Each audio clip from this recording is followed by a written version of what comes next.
Stand by for action from the HSCC Thunder Sports category. This is our second race of the 2023 Silverstone Festival. Good morning wherever you're joining us around the world. Thank you for being with us. Martin Haven and Alistair Douglas will be looking forward to this one with you, particularly to see the Ibec, the Ian Bracey designed ex-Le Mans car of Michael Lyons that starts on pole position from the March 717 Can-Am car of Mark Williams. And this grid, as you can see as it scrolls by, the Tiger there, by the way, one of the owners and designers of Tiger is Howden Ganley, who's just presented the trophies to the Formula Junior. Tiger, Tim Schenken and Howden Ganley's company of sports car racers and single-seaters they built as well in the 80s and into the 90s. So we've got a bumper grid of 26 cars heading out, 25 cars now heading out, because unfortunately Georg Hallau has had to scratch his Lola T310 Can-Am car overnight. That car qualified fourth fastest, so it seemed to be going pretty well yesterday, but perhaps in the way of old cars, they came to a perfectly good car from yesterday to find it less perfectly good today. It is still damp out there. We've just seen one of our Chevy Corvettes, the Glenn and Sam Every shared car, have a big looping spin. And again, as you just heard from Glenn Eagling, these cars on slicks. Worth pointing out that the Formula Juniors that you just watched are on treaded Dunlop tyres, so the CR65, which they would have used in period and is still being manufactured. But these cars on slicks, and that makes the damp patches seem more damp, because a cold slick, and they would have been cold coming out to the collecting area, does not have much in the way of grip. And so there you are, you go for the brakes and suddenly you're viewing the field coming up behind you. So again, I think another formation lap for these guys, just so they can see where the dampest bits of the circuit are. And definitely Glenn Every, who's starting that car, will be feeling a little bit more cautious than he might have been coming out of the pit lane earlier. And you carried on with your Glens to the Eagling, which is Dad Glenn Eagling. It's Dan Eagling who's racing. There we go, yes. Easy one that. And Dan Eagling carried on the family business of preparing racing cars extremely well, but sitting in the Royale himself on the second row. And great to see the blue coral Porsche back out. We remember that racing many years ago, and it's great to see a Porsche 935, the fire-breathing turbocharged car that came out in 1976 in its original form. This one a slightly later version. Yeah, John Greasley raced that in British GT and then went on to race a slightly more modern Porsche. He had a GT1 98 as his next blue coral car. So he certainly worked his way through some fairly spectacular porkers racing in the British GT Championship. And you've got the low slung sports prototypes out front and the Sports 2000 cars, and then you've got, you know, another generation of height behind. They look like trucks almost, the BMWs and the Mustangs and the Corvettes, so much taller. And you think, you know, it's a Corvette, it's not exactly an SUV, is it? But in the company of the prototypes in front, you can see how tiny they are in comparison to what is actually quite a low slung sports car behind. So the car at the front of the field, the white machine, the Ibec 308 LM, that car raced in period in Le Mans, Ian Bracey's Ibec team. On the outside, the March 717, big early Can-Am car, big brutish 8-litre V8 behind the big tall chimney stacks behind the driver. That's gulping in air and fuel mixture. Those are the injectors. And then on row 2, the red car, the Royale of Dan Eagling with those green and yellow stripes. Take a look at that car when you see it from head on. It looks pretty much like the others, but side on, it's got a really narrow waist, very distinctive shape to that Royale RP17. So the cars coming round, forming up now in grid formation. Car number 14, that is John Spires in the 2-litre Acela. Red lights are on. And we go green at Silverstone for the HSCC Thunder Sports race, and the rolling, roaring power of the March 717 Can-Am car just blasts Mark Williams into the lead, ahead of our poleman Michael Lyons and little white Ibec. And in third place, Dan Eagling in the red Royale RP17, the 2-litre sports racer. John Spires behind him, and Tim De Silva has moved up into fourth, ahead of Spires, white Acela, that pale blue tail-deck of the De Silvas. There will be a pit stop midway through this race, and a number of these drivers are in a two-driver lineup. The front guys, though, the top three are all racing on their own, but the pale blue tail-deck of Timon Herinda De Silva, car number 96, that will have a driver change. Now, you don't lose out by doing a driver change, because all of the cars will have a minimum pit stop time to try and even things out. And they march leading as they come past the old pits and bellow past us. And our poleman, Michael Lyons, having a look inside, outside, trying to figure out where he's going to undo the big horsepower march with the nimbleness of the Ibeck. And Michael Lyons very squirrely there a couple of times on that opening part of the lap, and he's really looking for the grip now as he comes up behind the huge Can-Am car, the march of Mark Williams. And relatively speaking, Michael Lyons' Ibeck is a small car, but then you look at the Royale behind it, smaller again, and that's Roger Whiteside in his Chevron B8 who's gone off somewhere around the track. Didn't catch where that was, Martin, but he's parked on the grass. Yeah, looks like he's found a wet patch, as we saw on the formation lap. And that was coming out of Village. Now, again, under braking. The Ibeck just getting a little caught out. I think the march earlier on the brakes, there's a bit of gesticulation going there from Michael Lyons. He's got some very wet slicks underneath him as well. So all the heat he's worked into them, all to no avail.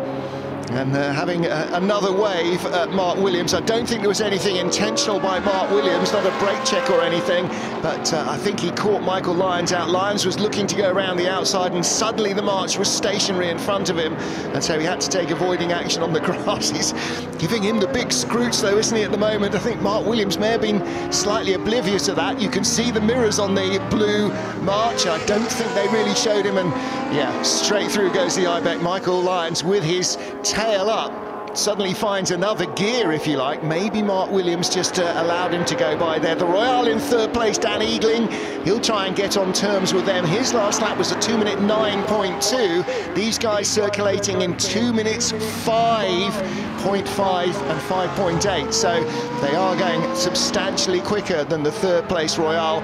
And now the Ibeck's in front.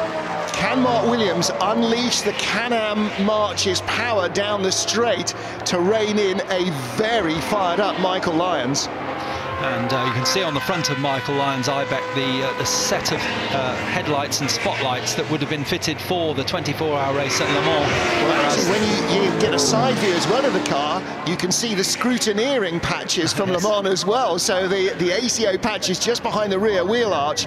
And again, anybody who's at the circuit, you can wander around and you'll see all these cars in the garages. They're all open. You can go and peer into them. And all right, you might not be able to climb into them, but certainly the mechanics and the owners of the cars will give you chapter and verse about these, and that's one of the joys of the festival, is the access to everything is absolutely unrestricted. But the Ibeck out front now, and although Michael Lyons had that moment on the grass here a lap ago, he is now going to set the new fastest race lap as he pulls away from the march of Mark Williams. And Michael Lyons, an extremely experienced driver in both modern GT cars and more frequently, I think, in this country in historic racing cars, along with his father Frank and his mother Judy. They all take part in historic racing, but Michael, extremely experienced, and we'll see him out, I think, at least 3 times from memory this weekend, as those huge stacked trumpets behind the driver in this Can-Am car. Mark Williams there sitting with those air intakes perched behind him, sucking air into that big 8-litre engine as they get onto the long straight down towards Brooklands. Yeah, sort of the opposite of a stack pipe BRM, which would have the exhaust pointing up in the air. That is, yeah, sucking in the air.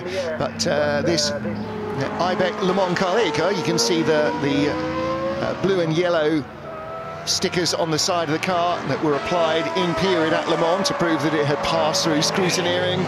And this car, yeah, very small, very low budget team. There was a number of opportunities to go racing at Le Mans with smaller cars over the years before Group C2 came in to really make that quite a thing.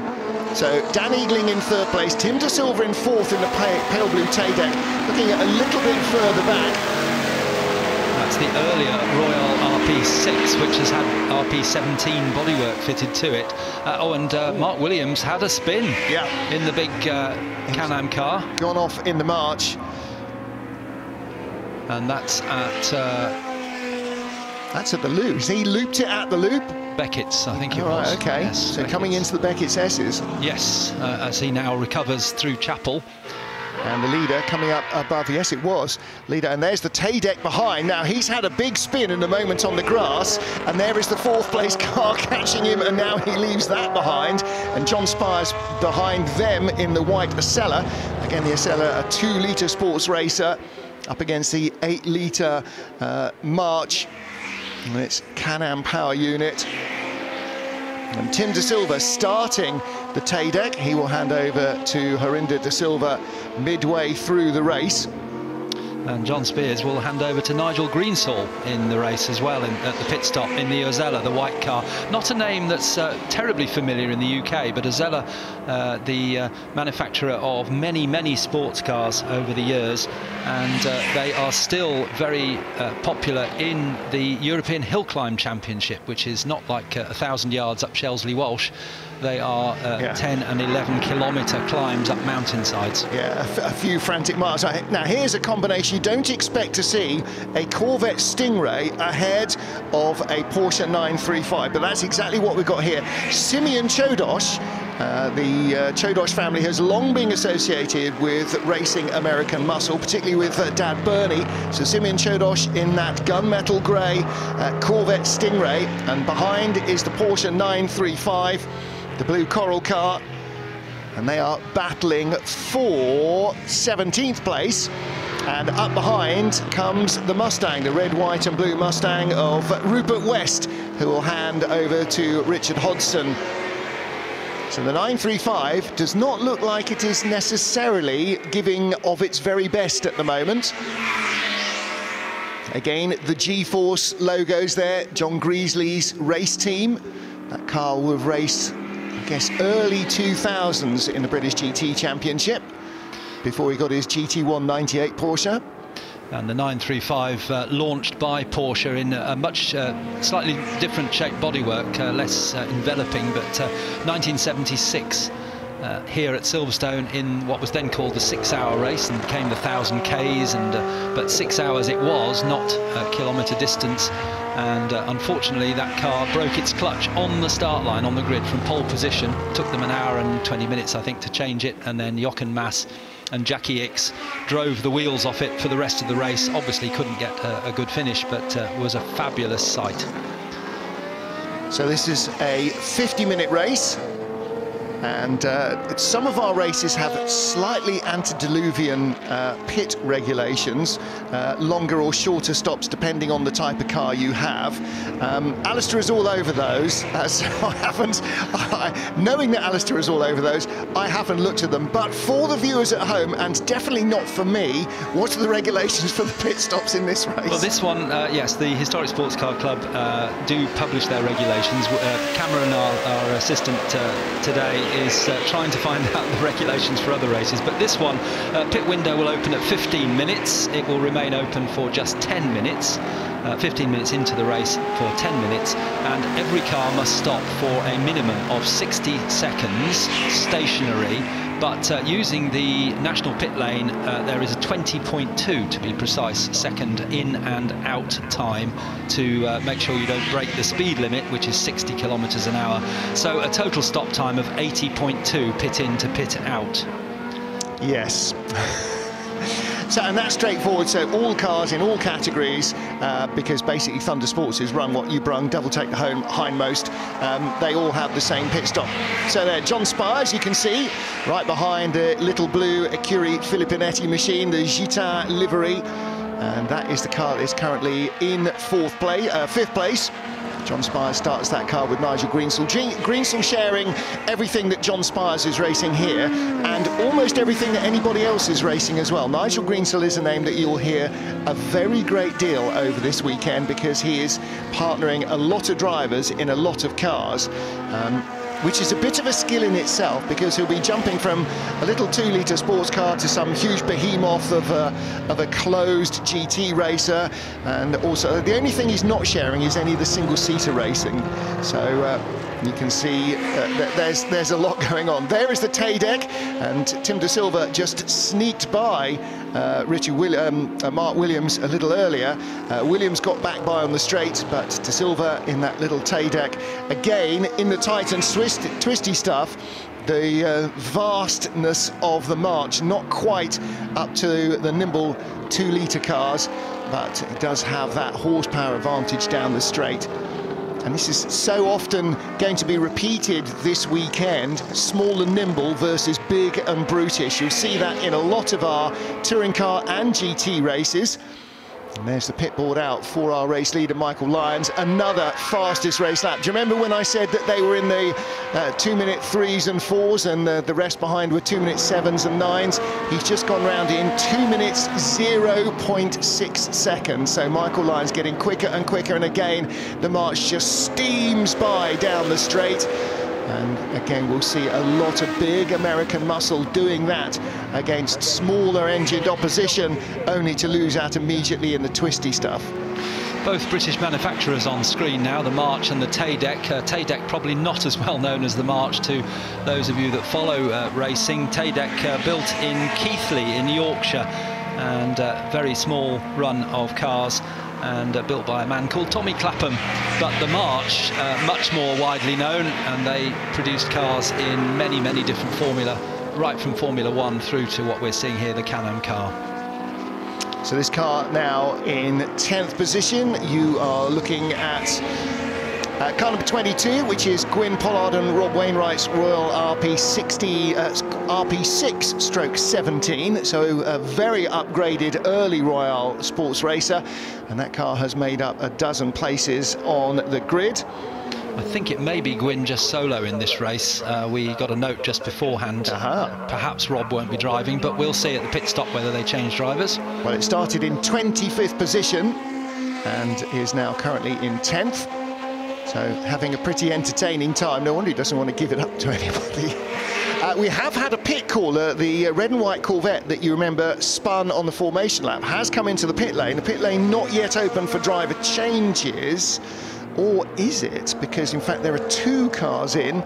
We've also got Howard Spooner's BMW Alpina in. So have they not read the rules, or have we not read the press release correctly? I think I saw the BMW crawling in. So, you described it perfectly yesterday as not one of Alpina's greatest body shapes. No. The BMW, but anyway, it's in the pit lane. But no, the pit window will open in a minute and a half, so they've come in with problems.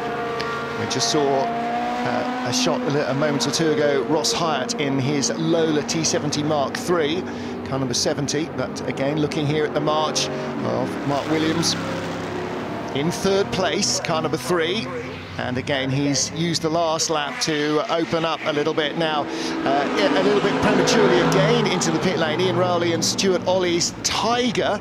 This is a Sports 2000 car. Tiger set up by ex-Grand Prix and sports car racers Tim Schenken and Howard Ganley. Howard Ganley presenting trophies here at Silverstone this weekend. Tim Schenken, part of the governing body of Australian Motorsport CAMS at the moment. But they were very successful in small capacity sports car racing. They also made junior single-seaters, Formula Ford cars and so on. And they were particularly successful with Group C2 cars as well. So they battled the likes of Spice and so on in Group C2 for a number of years. Very much a customer-facing operation. Now the Corvette's back out again. Simeon Chodor's not exactly going at in Glen Every. No, I wonder if it's Glen or if it is Sam. No, he's coming back into the pits again. Whatever ailed it, look, he's already undone the window net. Whatever ailed it, still ails it. Although we have 25 minutes remaining and a few seconds, he is in too early for a pit stop. Window is now open, so we should see some drivers start to come in. Those that own the cars but perhaps have a driver who's quicker than them may choose to take less than half the race, despite the fact they're paying the bills, because obviously giving your quicker driver more time in the car gives you a better opportunity to stand on the podium. So there's John Spires in the little white Acela, right behind the Lola T70. So that is a battle for position. That is for 6th position. Ross Hyatt in the big Lola. I told you you'll see quite a lot more of Eric Broadley's manufacturing when we were talking about Lola in the Formula Junior race. And Lola made their name with big sports cars and then with big single-seaters. Very successful in Can-Am in the early years, very successful in sports car racing and on both sides of the Atlantic, as well as single-seaters in a whole host from Formula Ford all the way up to Indy cars. And you can see the Lola using its additional capacity to come steaming down the inside into Brooklands, sweeps through on the inside. But then the tighter Luffield means that he won't be able to get on the throttle quite as quickly as the little Acela behind. Now, who's coming into the pit lane? Yes, the Acela is. John Spires is going to bring it in early and hand over to Nigel Greensell, and that will bring up the speed of the car. I think they may have a good shout at a podium. There's quite a lot of ground to make up. At the moment, they're about 20 seconds behind. There is Nigel Greensell, the blue and yellow helmet with the stars on. Again, we'll see him sharing a lot with John Spires this weekend. Part of Nigel's job is to be quick when he's in the car. The other and more important part of his job is to help John get quicker in the cars. And that's why gentlemen drivers who can afford race cars can also really learn from a good co-driver like Greensell. And there are a number of drivers, Michael Lyons and guys like that, often share with non-professional race drivers as a way of helping out their gentleman drivers getting the speed. So this tiny little perspex panel cut there in the body moulding so that you can just see the corner of the car if you're a shorter driver. There's all these tiny little touches on it and the big periscope mirrors. I mean, there's a lot of mirror on that car. Probably not many of them actually do much in terms of showing you what's behind you. That's the first of our front-running pit stops, coming in from what was 6th position. It's a 2-litre hill climb car. And away goes Nigel Greensell. And across the grass, a big sliding moment, just avoiding the barriers. That's the Chris Porritt, Ed Thurston Chevron B19. I think Chris started that, didn't he, Chris Porritt? Yeah, they started in 7th place. And they were in 8th, but here is our race leader. Now, Michael Lyons, we sort of really want to try and come in when the pit lane isn't that busy, but with 25 cars and a big Silverstone pit lane, it should be okay to come in whenever your crew are ready for you. And again, looks like possibly a moment of indecision coming up to Club Corner, and that's a wide-eyed moment, just avoiding the tyres, but that was seemingly not driver error because he has left it exactly where it came to rest, and that's the other pit lane that we're not using this weekend, so that's good news for everybody else, is that there's nobody stationary in the pit lane. Michael Lyons continues, Dan Eagling in 2nd place behind him, and we have a couple more pit callers from a little further down the order. Our top 8 cars, though, at the moment are all single driver cars, so they can time their pit stop for when the crew is ready, and in comes Lyons. So the leader is in the pit lane.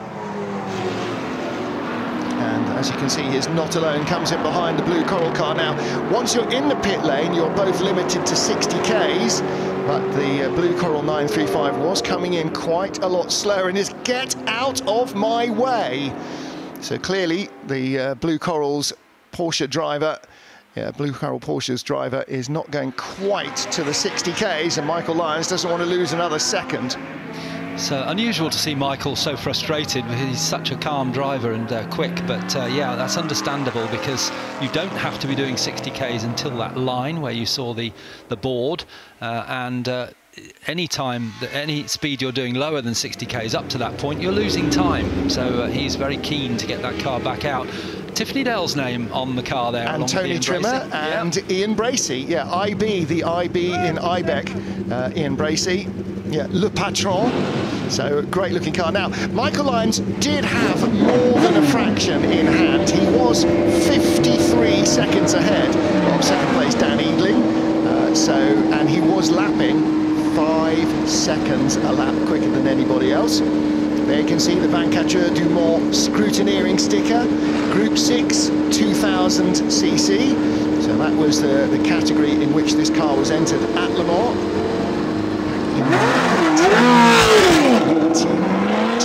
Possibly.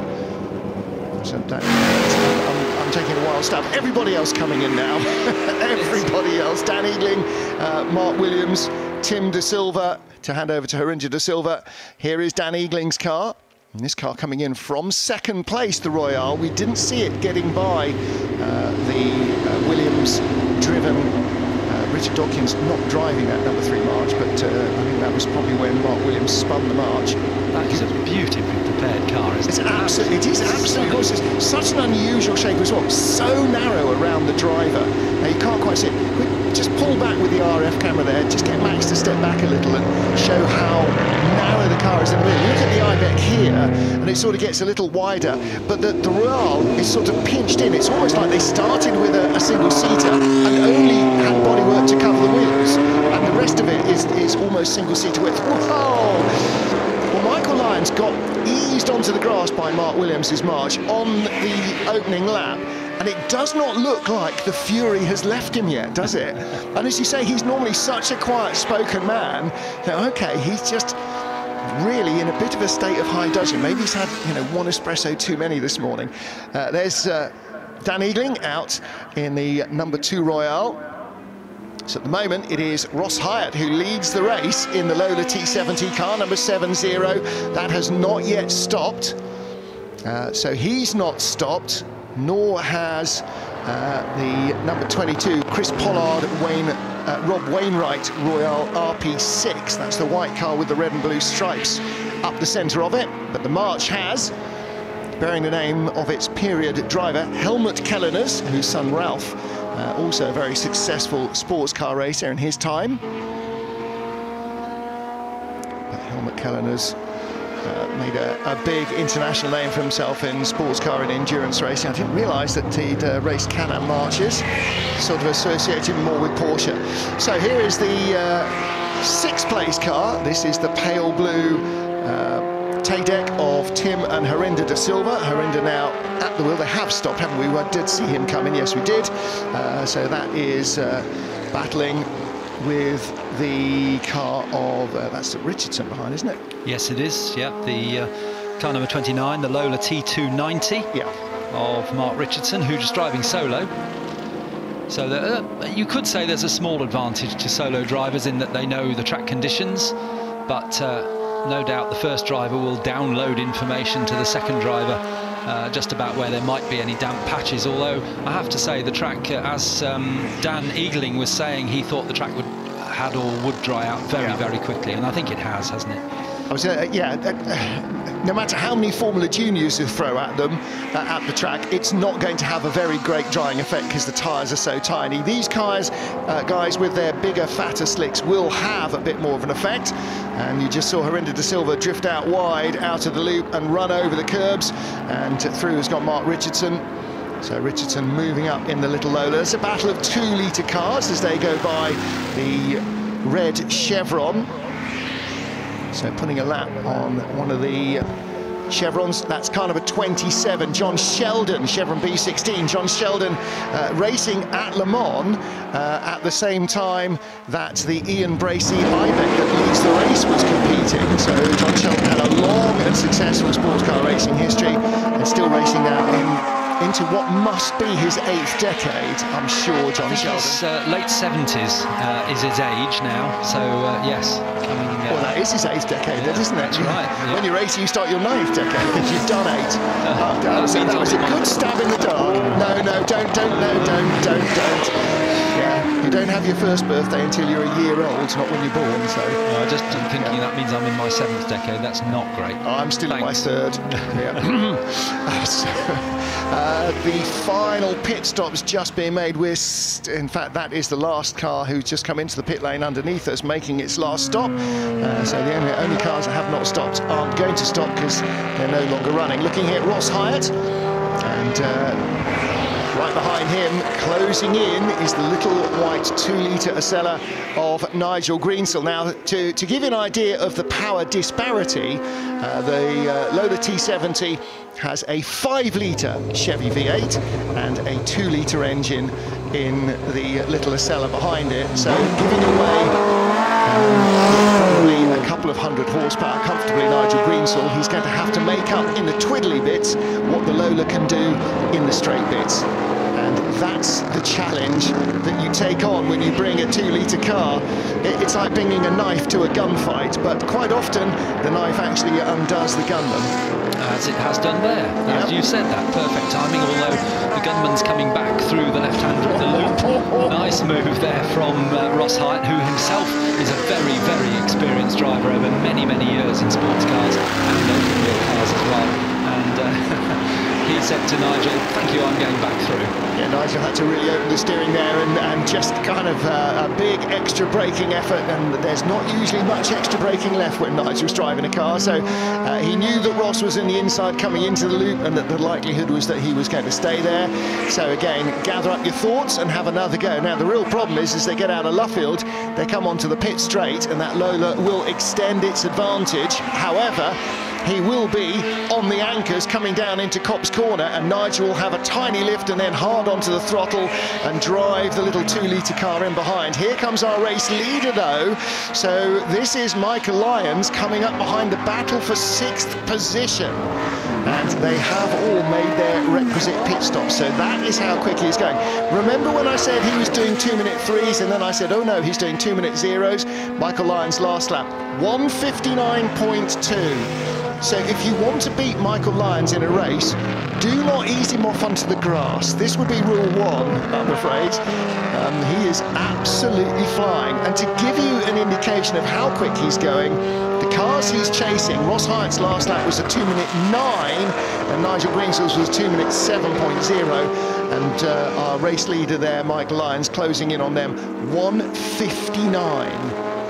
So he's doing he was last time around 10 seconds quicker than the Lola T70 and 7-8 seconds nearly quicker than Nigel Greensell. And maybe that's just an indication of what the Ibec was designed to do.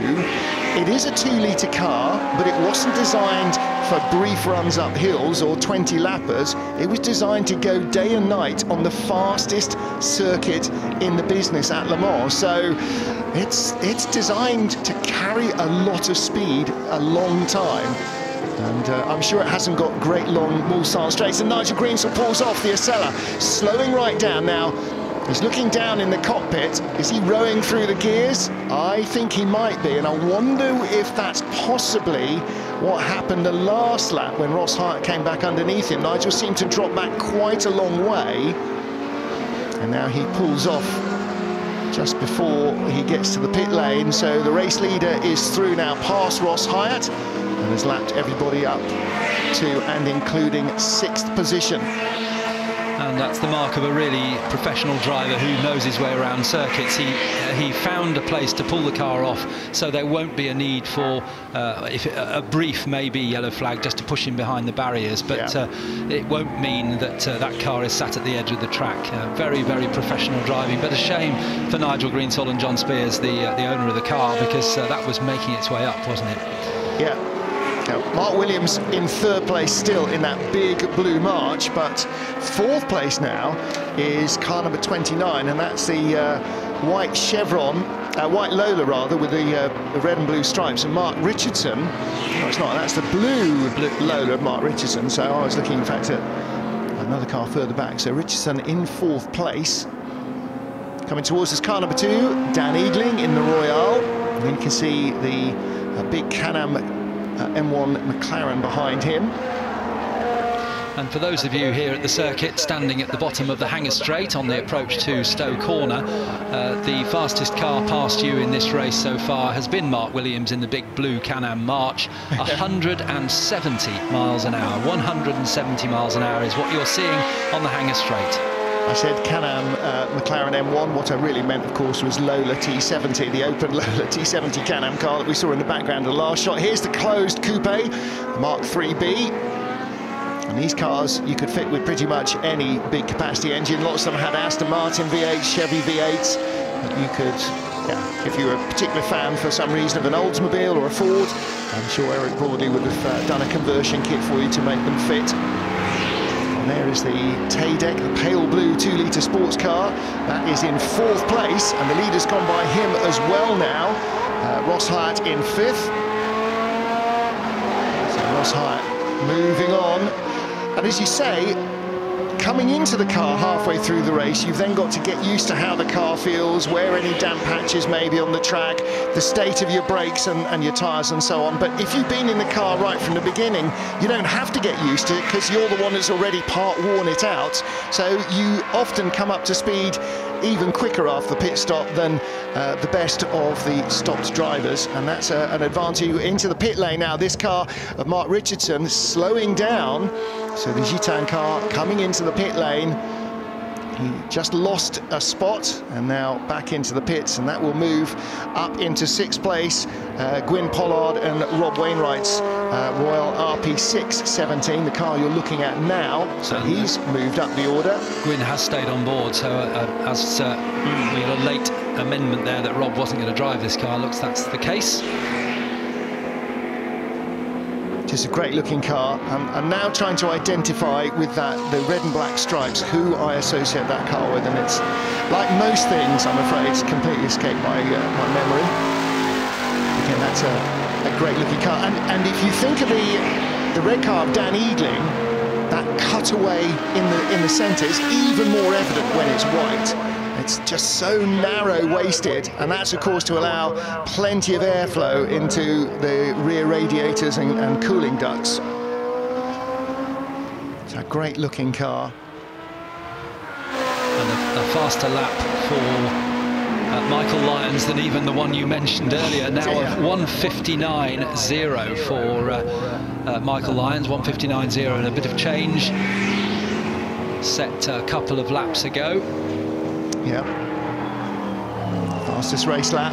I'm sure by the end of this, is going to be dipping down into the 58s. Meanwhile, Mark Williams in 3rd place in the March 717 that started on the outside of the front row of the grid. So Dan Eagling in 2nd in the Red Royale. And Mark Williams will complete the podium at the moment. Tim and Harinder De Silva's car in 4th place. Just saying Tim De Silva still, so did Harinder decide not to drive that as well? Hard to tell, they got very similar helmets. I have yet not managed quite to remember how to decipher which is which.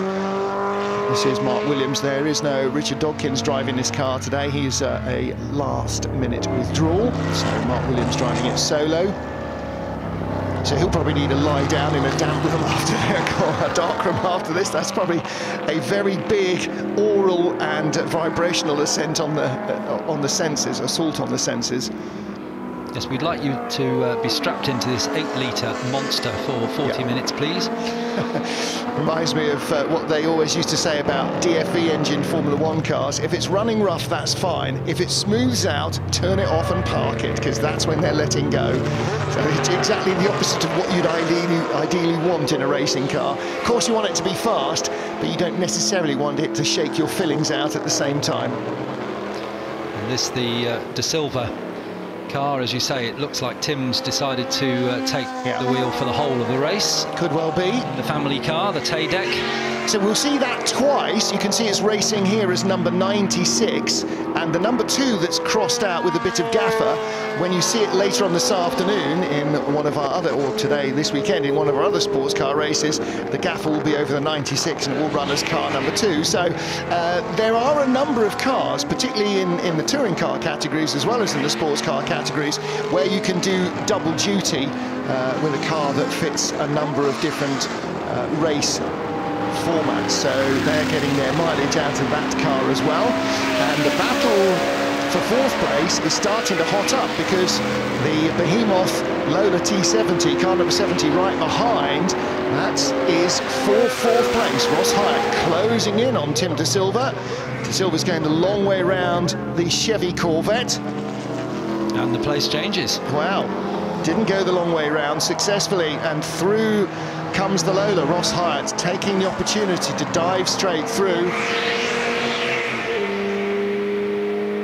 I wonder if Ross Hyatt raced a Royale RP17 Imperial, because that's sort of when he was coming up through junior single-seaters.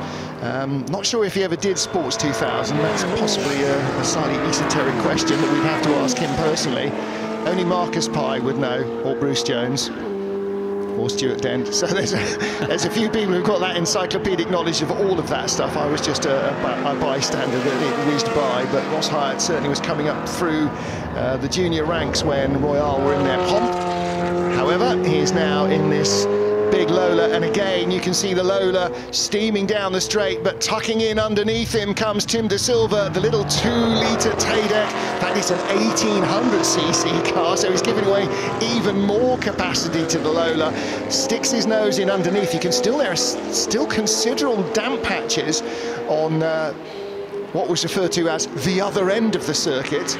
Well, the other end from where these cars are pitted anyway, but not from the start-finish line. So the end of the Grand Prix lap is still pretty damp in patches, and that's possibly going to favour the lighter, nimbler Tadek. So Tim De Silva has not given this battle for 4th place up. He's not going to make the podium unless in the next 3.5 minutes somebody else goes bang or has to pull off with the problem. But racing is racing, and if somebody goes by, you definitely want to undo that insult as quickly as you possibly can.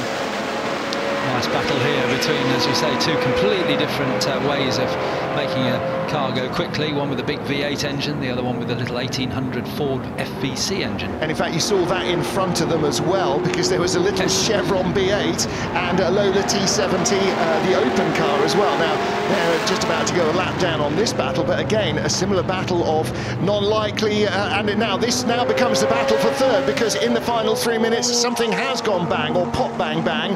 The March 717 that was in 3rd place has just rumbled into the pits below us. I thought I saw it coming in on one of our other cameras that you're not seeing, and indeed Mark Williams has pitted, so this is now for 3rd. Ross Hyatt's 3rd, Tim De Silva 4th, and traffic beckons in front. So there's the T70 Spider as the T70 closed coupe goes through. And they're coming up behind the little Chevron B8 that got the better of the big Lola. Again, that little yellow Chevron, little 2-litre sports racer. So here we go, 2 minutes to go. It will be this plus one more, because only Michael Lyons is lapping under 2 minutes. Lyons is already way ahead of this battle, or rather closing in on it from behind. There is the race leader. He's half a lap ahead almost. Sweeping down onto the Wellington straight as they come out onto the Hangar straight. So that gives you an idea of the advantage Michael Lyons has. Dan Eagling still in 2nd in the Red Royale, and then the all-blue battle for 3rd. Car number 70, the Lola T70 Mark 3B of Ross Hyatt, and right behind him, car number 96, the pale blue Tadek of Tim De Silva. Hyatt just stretching his legs away in front. There's about a second in it now, and De Silva's going to struggle to close that gap on the pace. Hyatt really has got his teeth firmly into that Lola T70. Working his way up the grid, qualified in 8th place, and the car's just getting quicker and quicker through the race. Down into the left-hander at Brooklands, which leads into the double long looping right-hander of Luffield. So the cars want to be on the right-hand side of the track, but the drivers really want them to be a little bit further out to the left. So it's a tricky corner, but a good opportunity for overtaking when they're closer. But it's Ross Hyatt has enough gap now as he comes through Woodcote Corner onto the pit straight, the Heritage Pit Straight as it's now known. Was of course the start line for Grand Prix for many, many years till the circuit was changed. And here's our overall leader on those damp patches again as he comes into club corner. Now, I was going to say, are we on the last lap? We are not on the last lap because he is going to get to the line with 7 seconds remaining. So the leader now starts his last lap, which means that the cars behind will complete this, and then there is one more lap for Tim De Silva to try and somehow get the best of Ross Hyatt. And there's another couple of battles up and down the order which are within a second or two of each other. So again, they will start their last lap. Michael Lyons now on the final lap of this second race of the Silverstone Festival. Sun starting to come out from behind the clouds. The day is going to warm up a little, and that overnight damp will disappear. Michael Lyons in the Ibec 308 Le Mans car, the 2-litre Le Mans car, leading. Dan Eagling in second place, and he is now on his penultimate lap. He's going into Copse as the leader comes out of Luffield, nearly closing in on him from behind. So that's the leader, who is basically about 15 seconds maybe behind Dan Eagling, who's in second place on the road. And here's the battle for third. Ross Hyatt, car number 70, just ahead of car number 96, Tim De Silva, the paler of the two blue cars. So sweeping through the Beckett's S's comes the Ibec Le Mans car, catching the blue Coral Porsche and the red and white Corvette. We've got two different generations of Corvettes. We've got the C2 Stingrays, the older, more upright cars, and then the 1970s Coke bottle-shaped C3s. And again, all dispatched with equal lack of passion there by Mike Lyons. Just carves his way through them as though they're slow-moving motorhomes or something. Dan Eagling in second, and the battle from Ross Hyatt and Tim De Silva continues, but the checkered flag awaits Michael Lyons. A dominant performance in the Ibec. Took his time on the opening couple of laps, got eased onto the grass by the big march, but then just dropped the hammer and absolutely destroyed the opposition. The only man to lap within 2 minutes on this Silverstone historic circuit. A crushing victory for the Ibec of Michael Lyons. We wait for Dan Eagling, who's now heading towards, well, down towards the BRD suite as he essentially starts his final lap. And then the battle for third place. This could yet change. Look at Tim De Silva closing in again on Ross Hyatt's big blue Lola. And that is as close as they've been in a while. There's a smoky Mustang in front. Ross Hyatt goes a long way around the outside. But again, you can see the wet patches. So how close is this going to get? Now they are just about to start. They get the checkered flag, they get the checkered flag there. Dan Eagling was half a lap ahead of them, so Ross Hyatt hanging on. Tim De Silva in fourth place, and here is our second place car coming down towards the Beckett's S's, and through he goes. And Dan Eagling able to place that car really nicely. It's a superb restoration of a car you don't see an awful lot of. Royal RP17.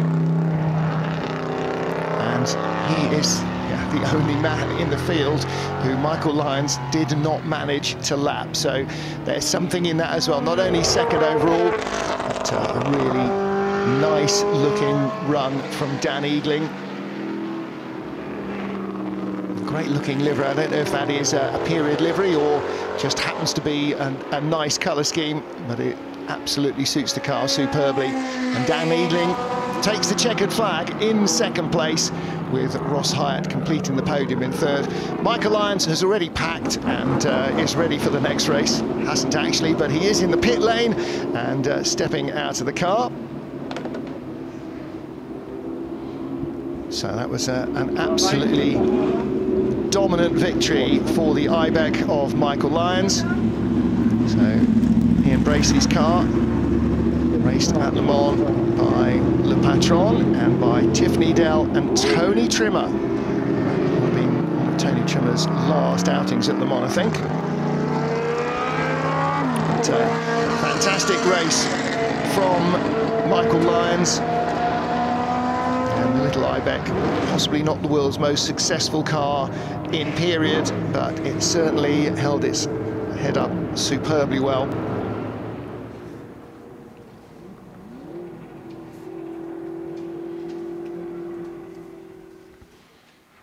And there is the Lola T70. We did it! We did it! So Ross Hyatt looking very happy with that. He had a great race. Again, the car qualified in 8th place, came through into 3rd place. Yes! Very happy bunny. That's a result. 207 as well, Charles. So happy if he gets to take the steering wheel out before he tries to get out of the car. So gravity is your friend when you're getting into these things, less so when you're trying to get back out, and you're probably a little bit wrung out as well. But it's a very, very happy man. 3rd place here for Ross Hyatt. And he receives a warm hug off Michael Lyons. There. Failure to proceed on the last lap for the Chevron B8 there. Number 69, Roger Whiteside. Oh, he pulled off a little earlier, didn't he, Roger Whiteside? There's Dan Eagling, 2nd place. And a great period style helmet livery as well. Well done.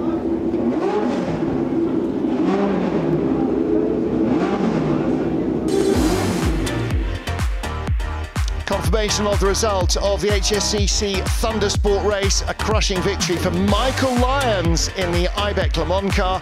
Dan Eagling's recently rebuilt Royale RP17 in 2nd place, and in the end the battle for what was 5th then 4th became the battle for 3rd. Ross Hyatt just holding off Tim De Silva's Tadec, the family car, in 4th place. Dan Balfour and Grim Pollard completed the top half dozen. Veteran John Sheldon racing his Chevron B16 to 7th place. Very credible indeed for a man in his 8th decade.